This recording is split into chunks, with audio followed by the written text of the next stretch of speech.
সব কাজ হয়ে গেছে তো? মেঘা,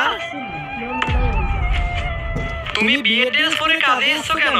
দাদা, আর 2 ঘন্টা পরে আমার বিয়ে। আমি ভেবেছিলাম আপনার বাড়ির সব কাজগুলো করে দিয়ে আমি সরাসরি বিয়ের মণ্ডপে চলে যাব।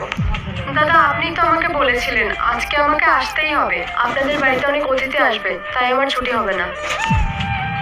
আমি তোমাকে কাজে আসতে বলেছিলাম, ঠিক আছে, কিন্তু আমি তোমাকে এইভাবে কাজে আসতে বলেছি? যদি এভাবে না আসতাম তাহলে বিয়ের জন্য লেট হয়ে যেত। আর বিয়ের কি আছে, ওটা তো আমি যে কোনো সময় করে নিতে পারবো। আর দাদা, আপনি তো বলেছিলেন আপনাদের বাড়িতে আজকে অতিথি আসবে, আমি যাতে ছুটি না করি, অনেক কাজ আছে।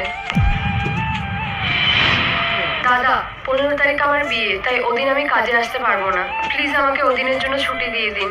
মেঘা, 15 তারিখে আমাদের বাড়িতে অতিথি আসবে, একটু বোঝার চেষ্টা করো। তুমি যদি না আসতে পারো তাহলে এবারে কাজ ছেড়ে দাও।